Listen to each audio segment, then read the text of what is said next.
Another week of Polk Nation. A lot of things happening on campus. A lot of things happening. Didn't see you much at softball. I was at softball. I was actually sitting right in front of you in the hot seats. You were up in the AC, I believe.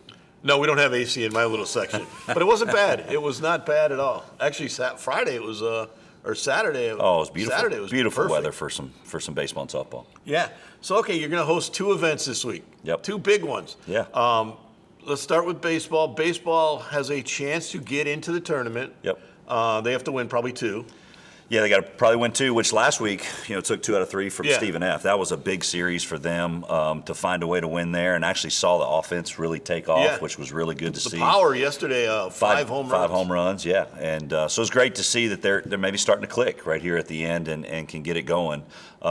Sitting in 6th place right now, top 8 make the tournament. So, we got to really do ourselves some favors this weekend and not rely on some Own some losses. tiebreakers against teams ahead of you that Yep. you can catch. That's right. And lose the one tiebreaker to Houston Christian, I guess, would be the only one I think could Yep. probably catch you. Yep. So and knock you out. So there you go. That's we did see Eric Yep. get over 100 strikeouts. Over 100 strikeouts, which is, to think about the pitchers that have come through the program too. So we got guys in the big leagues. A lot of big league pitchers have come through this program. So to break some of those records, that's a And the pretty thing big is, deal. he's got 105 or 104 strikeouts in 67 innings. Right.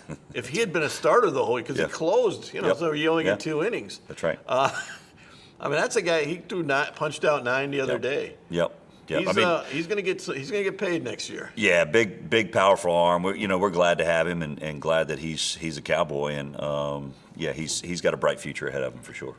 See, now, of the pitchers you've seen here, where do you rank him? Ooh, well, I always Terry Burrows' son plays Yeah. here, so I see Terry all the time. So Terry coached me. I don't know if that puts him higher or lower on my list. Probably lower, just after dealing with him for so long. But he had a great career here. We got a small sample size with Eric, obviously. Yeah. You got the Will Dion's and Grant Andersons and those guys. So he's definitely up there for sure, top 5 powerful arms. Rogers was the best starter I saw here. I would agree with that. Because he pitched in 1 hour and 50 minutes. He was did. awesome. Just he would cruised. throw a pitch every 7 seconds. I love the guy. No pitch clock problem with him. Nope. But let's get to softball now. Yep. A surprise second host for the title, I guess, because you were the 2 seed. The number 1 seeded Southeastern got knocked out. Now you come back, you get to host. Yep. You play Lamar. Best 2 out of 3. It's really simple. Starting Thursday, 6 p.m. Yep. Each game every day, 6 p.m. When you have to host this late, what are the changes you have to make? And what are some of the things the conference does for you?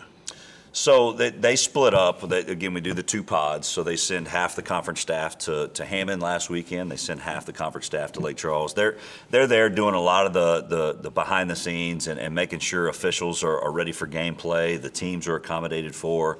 But really, we say this all the time. We pride ourselves in running championships. Yeah. And going back to basketballs and those events. So our team was phenomenal. Our team was phenomenal this past weekend, and how they accommodated the fans, how they accommodated the visiting teams. The hotels were a nightmare just because there's a lot going on in Southwest Louisiana right now, which is a good thing. You want to be a part of that action. But our team did a great job here at McNeese, did a great job. The conference, again, is always there to make sure that things run smoothly with the visiting teams and the officials.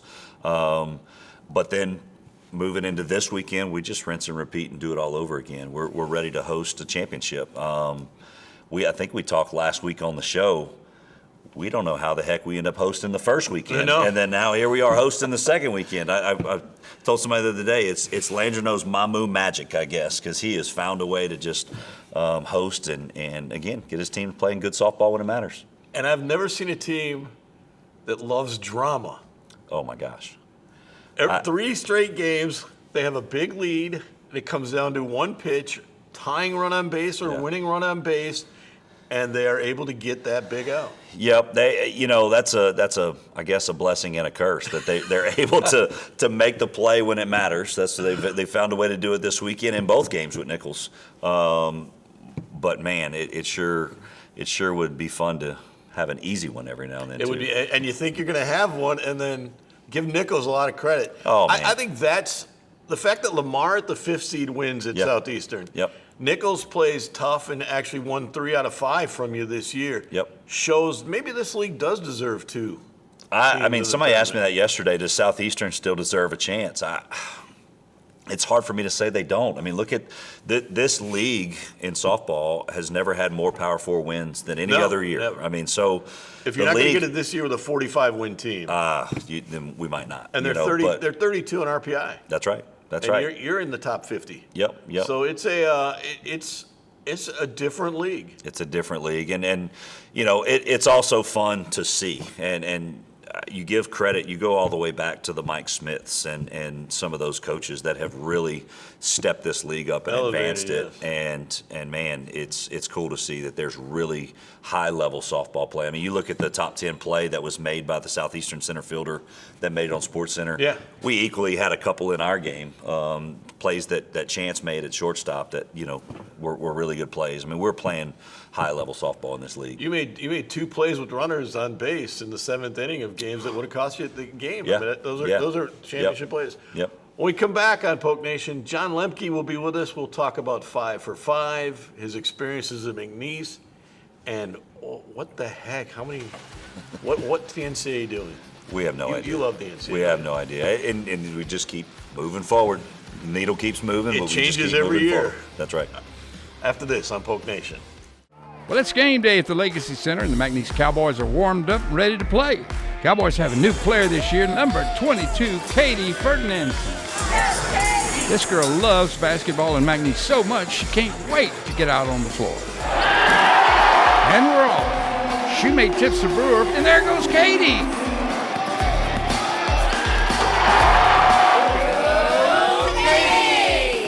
Ferdinandson Financial Group supports the McNeese Cowboys. The Cowboys are going to do some really big things. Really big. McNeese athletes bring big energy, big plays, and big spirit to every game. That's why Lakeside is proud to be such a huge fan. We're a hometown team too, in the business of backing big dreams across our community every day. And we always bank on big wins with McNeese Sports. Go big with Lakeside and McNeese. Join Don's Wash Club and score big on clean rides all season.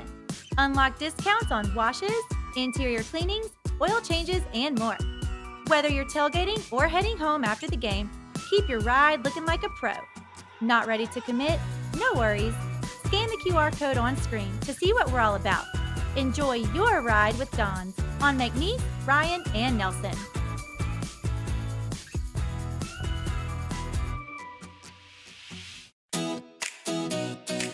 Welcome to Pro Pools, your one-stop shop for everything pool care.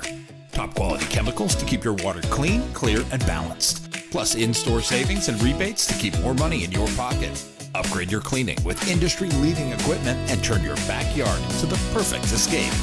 From simple setups to luxury designs, we've got you covered. Visit Pro Pools today on Romero Street in Lake Charles, or call now and dive into better pool care. We're back on Poke Nation with John Lemke, who has the title. What is your title? Associate AD for Business Operations and Compliance. It's a mouthful. So how does that fit on a business card? Not very well, but we make it work. It's 2 lines instead of 1 like most, so it's all right. That's got to be a Schwoyerism. We got a lot of those around here. It's a small department. We wear a lot of hats. I really want to keep you. I can't pay you, but here's another title. Go enjoy the resume. But that's like half of your resume is your title. So you're an intriguing person because you ran track. Mm-hmm. Yep. Now, not a lot of people come over from the track side, so you've kind of a unique look at, I would think, athletics because it's not a big money sport. Correct. But there's a lot of kids that play it, so it does add to the population of the university. What's kind of your take on the whole McNeese the last few years? It's we had to really change, just with the changing landscape of NCAA, but me coming from a track and field background, I mean, it's the second most rostered sport we have here at McNeese outside of football. You start with about 90 to 100 kids in the fall. Football starts about 105, 120. So a lot of roster, a lot of institutions, smaller institutions will use it as an enrollment booster, obviously, because there's so many events, so many different areas you can recruit to. But, I think taking that individual sport and really trying to be as efficient as you can, which track and field is all about efficiency, I think taking that mindset and moving it to the administration piece has been a huge help for my career, and I hope to thank McNeese's. But you're trying to get every last inch, every this and that, just like we're doing here at a smaller institution. Every last dollar matters, every last cent matters. We have to be efficient and intentional with how we conduct ourselves. Now, last March, you ran the trip to Oklahoma City. I wouldn't say ran, but yes. Well, you were the one I had to go to make sure I got on the bus. Matt did it before. Mm-hmm. How unique is that experience, and what are some of the headaches you got? Because there's a lot of people that are getting on that plane at the last minute. Well, the headaches is when when the NCAA says if you lose, you're leaving at 9:30 that night, and your athletic director isn't too happy about having to leave at 9:30 at night right after a loss. But other than that, no, it's a lot of moving parts. So between band, there's 29 to 31 band that travel. There's 14 other spirit kickers, cheerleaders, coaches for the kickers and the cheerleaders. On top of that, you have your 30 or so men's basketball traveling in their world and their responsibilities. You have our admin who are traveling to support or to assist in the operations with it. And then, we had a couple extra seats, so we're allowed to, allow other people to travel with the team. So you have communicating with all those other parties who are very much siloed out. So, it's a lot of communication. It's a lot of planning, a lot of prep. Had a really good template to follow with Matt and Dana Dunbar the year before. So I just kind of took the cookie cutter formula for it, and essentially just kind of pushed it out to sea and just let the new people on our trip, Asia Navalta and Brandon Blackwell with tickets, kind of how this is how this goes, this and that, help them troubleshoot and just let them kind of take the reins and do what they do best, tickets. And they didn't have the right plane.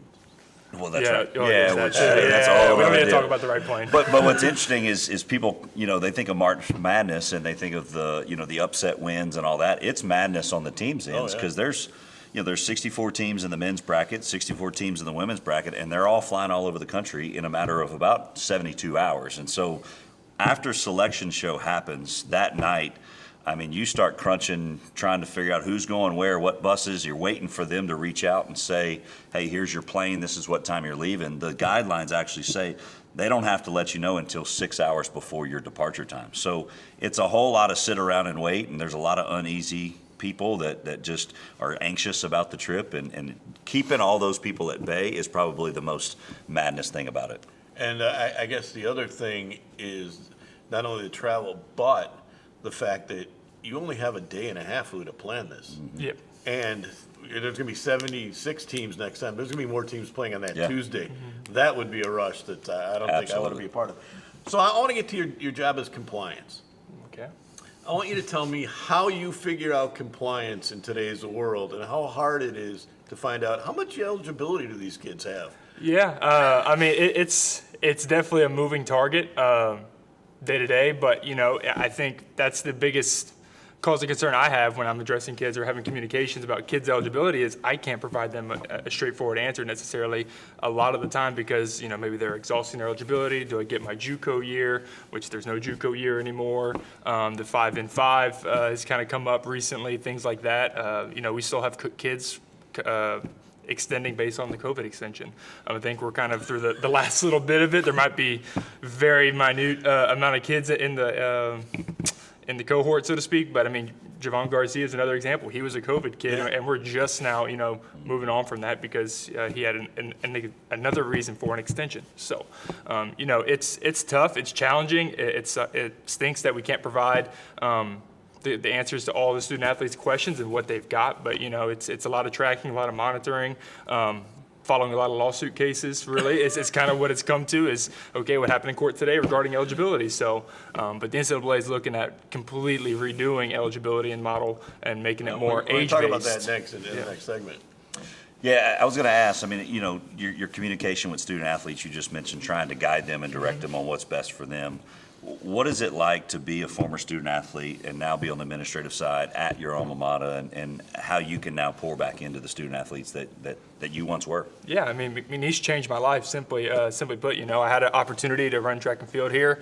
I got 5 good years with how indoor and outdoor is set up. I kind of did indoor 1 year, outdoor the next year to close my career. So, you know, I've gotten the benefit of, you know, getting my degree here, having a life-changing experience here and doing that. So, you know, being able to pour into the student athletes and try and, you know, provide for them what I was provided for, the opportunity I was given, you know, it just feels good. It's makes me wake up every day and be excited to come into work, you know, and just try to help impact student athletes. I mean, especially in compliance, I mean, we're here to serve student athletes. I'm not here to serve necessarily anybody else, but we're here to serve student athletes, obviously for the betterment of the university. But, you know, student athletes come to me, they have questions, whether they just want to talk eligibility, this and that. We need to make sure we're there to, you know, guide them, be mentors, be experts in our field. That way they can make the right decisions for them, whether, you know, it's staying in this degree or moving to this and doing whatever they want to do. The real quick, the one thing is, when you bring in somebody after that has 1 year left, maybe, or something, they have to comply with what's here. There's not a degree. How many times do you have to change degrees almost? Yeah, Megan Swallow is an expert at that, our director of student athlete service, or assistant AD for student athlete services. But yeah, it gets really tricky because NCAA says you have 5 years to graduate, and it's based on all these metrics. And it's all percentage based, really. So basically, at the end of year 4, you have 80% towards your degree, which is 96 hours. Now, the max this institution can transfer is 90. So there's a lot of wiggle room, there's a lot of exceptions, a lot of questions if they haven't graduated and they're still an undergrad, which you tend to really see in the sports like football, where the kids use all 5 years typically because of the nature of the sport and the physicality of it. So, you know, it's tough. It's an extra challenge, an extra layer when they bring these one and dones. Obviously, graduates are a little bit easier. They've graduated. You get them in a graduate program. That's so much simpler than trying to figure out a degree plan and degree requirements and fitting that into there. When we come back with John, we're going to dig into 5 for 5 and see what it's all about after this on Polk Nation. Well, it's game day at the Legacy Center, and the McNeese Cowboys are warmed up and ready to play. Cowboys have a new player this year, number 22, Katie Ferdinandson. This girl loves basketball and McNeese so much she can't wait to get out on the floor. And we're off. Shoemate tips the brewer, and there goes Katie.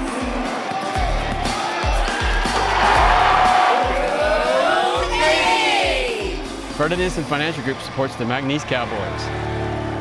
The Cowboys are going to do some really big things. Really big.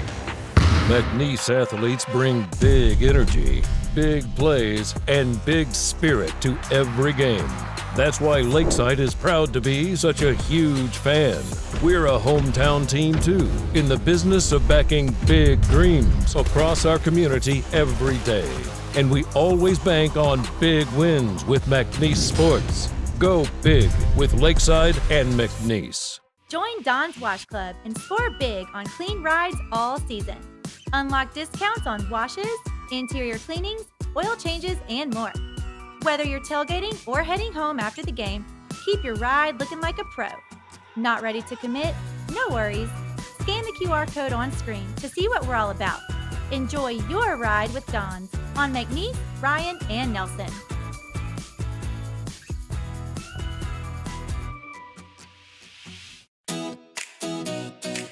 Welcome to Pro Pools, your one-stop shop for everything pool care. Top quality chemicals to keep your water clean, clear, and balanced. Plus in-store savings and rebates to keep more money in your pocket. Upgrade your cleaning with industry-leading equipment and turn your backyard into the perfect escape. From simple setups to luxury designs, we've got you covered. Visit Pro Pools today on Romero Street in Lake Charles, or call now and dive into better pool care. We're back with John Lemke, and I guess the main question on everybody's mind is 5 for 5. 5 in 5, Jim. Okay, 5 in 5. That's the NCAA's kind of, I guess, attempt to take back some control of the transfer portal at least. Yes. So essentially they're relooking at revamping the eligibility model because currently as it exists, I mean, you know, in basketball you've got G League guys coming back that received minimal expense as they define it. You have in track and field, you have these freshmen who are 28, 29 years old running, starting their career when they're 28, 29, you know, pretty mature and have been training 8, 9, 10 Against years longer 18-year-olds. than 18-year-olds, you know. So training age very much a thing there. So this is a way to kind of get it back almost to where it was prior to really COVID, when the eligibility kind of really started blowing up and the lawsuits and the extensions and this and that. So this is their attempt to get back to that and make it an age-based model. So it's when you graduate high school or your 19th birthday, whichever is earlier. Because obviously internationals, you know, sometimes they graduate high school when they're 19 or 20, so it start when they're 19 in certain situations. How does that affect coaches? I mean, you know, what communication do you have with coaches? And just, I mean, obviously they're building rosters year to year now instead of trying to build long-term rosters. But how does this decision affect coaches moving forward? Yeah, I mean, it's everything. I mean, the coaches have a tough enough job with the transfer portal in junior college and high school, balancing, you know, what their roster looks like. On top of that, knowing, okay, I'm losing an extra 5 kids than I was thinking to the transfer portal and this and that. So, you know, the coaches have gotten really good at adapting and, you know, working on the fly with their rosters. I think this is no change, no different. It just brings a different wrinkle or different cohort of student athletes that they could recruit or they can sell differently. So, you know, maybe they're looking at a one and done kid like you were talking about earlier, who's going to come in and be one and done, but maybe now they have 2, you know, so maybe there's a little more value in someone who can put 2 years in your program than 1 year when you're divvying up scholarships or any other kind of federal financial aid. So let's look at this group here now. If this goes through, you'll get 1 free transfer. That's correct, right? Details are still a little unclear on some of that, but I think that's the intent, is to try to mitigate the transfer, 1 transfer prior to graduation, and then once you graduate, you can transfer again, just like the old rules for everybody but football and basketball, essentially. And I guess that in this case of McNeese, anybody that's on this team this year that's already transferred would lose eligibility, correct? So a Larry Johnson would lose his eligibility if he were to leave McNeese. Potentially. Now, again, someone's going to be upset with that. Someone's always going to challenge it in court. So it's going to go to you court. know, that's kind of the you know, weekly joke with the NCAA is just, you know, they spend so much money in their court cases right now with the eligibility lawsuits. This is their attempt to try and mitigate half of them. So, but yeah, I mean, they're looking at this being effective moving forward, not retroactively. So if a kid has used all 4 seasons in 4 years, they have another year in that 5 and 5, they wouldn't receive it because it's going to be effective rolling forward, which, again, will, you know, common theme here, more lawsuits for kids that think they deserve that 5th. The easiest thing for the NCAA would say, let's just give them it because otherwise we're going to be in court all summer. Yeah. I would assume we're going to be in court all summer. But in a sport like football, you don't have another transfer window anymore. So, you know, you pass this down, and now you've got all these. It would be for kids staying. Kids who get 4 years and 4 seasons and 4 years. You got these extra little kids. Can they go in the portal? Can they have conversations? You know, now they're eligible. How do they get somewhere? And you got all these tampering penalties. It's 20% of your operating budget. You know, there's a lot of layers to this. It is. I mean, it's very complex, and that's why I say it's a moving target because, you know, it's one thing here, and then we have to look here, and then here. It's just a chain reaction. Yeah, we really have to operate on what we know at this given moment, and I think that's what our coaches are doing as well. They can bank on the roster they have at this moment and not really bank on the ifs of this ruling. So. Well, yeah, you got a lot of layers. You got to worry about the freshmen that are coming in. Are they going to lose scholarships? What about the kids that want to come back? I know there's 4 or 5 football players that wanted to come back. They're looking at housing right now. They're looking at job opportunities right now. So it's a lot of different things going on. One thing that intrigues me about your position is kids are going to come to you all the time. How hard is it to explain this to them? Oh, it's extremely difficult. It's difficult explaining it to Matt and our coaches and stuff, especially, you know, when we're trying to explain this is why this kid doesn't get this eligibility. But my friend at this school, you know, but it's a different case. It's a different scenario, you know. So I've gotten a lot of that where, you know, I'm meeting with kids and it's like, well, I got a friend. He was with me at junior college. You know, he's getting another year and he's over here at this school. I'm like, yeah, but I don't know what his case details are versus your case details and what kind of maybe prompts him to get that extra year and you maybe not. So, you know, if there's any information you can provide me, I mean, we can look at that and talk about it. But I can only go off the information I've got. So. And people should understand this has nothing to do with NIL. No, right. Absolutely this is about transfer and eligibility. NIL, completely different deal. Yep. But it would set a budget.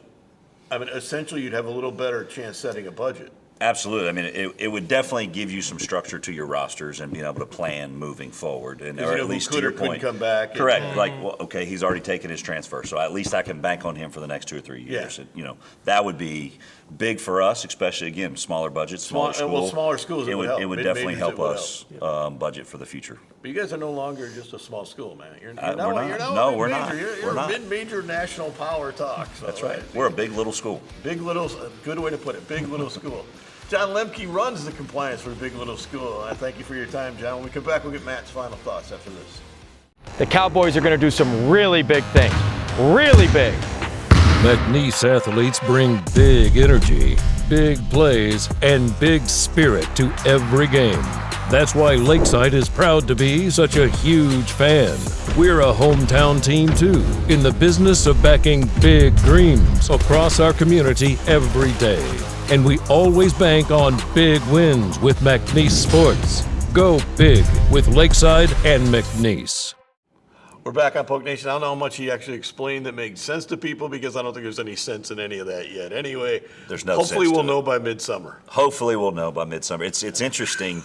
The correspondence that we get, these emails, they'll send out this memo to all the institutions, and it's the most vague thing you've ever read in your life because it's non-committal. It's here's what we're thinking about, but really nothing has been set in stone, and it's hard to make decisions off of, but we just got to keep moving forward with what we know.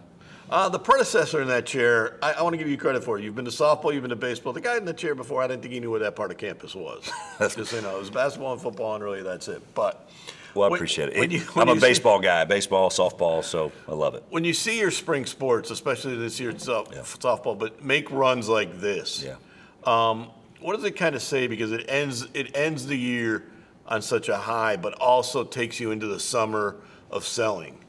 I think it's phenomenal. Anytime you can continue to have momentum going into the offseason is great. And so we're obviously seeing it with softball. Hopefully we'll see baseball on that same trend. But I do think, not to defend Heath. I know you hate when I do that.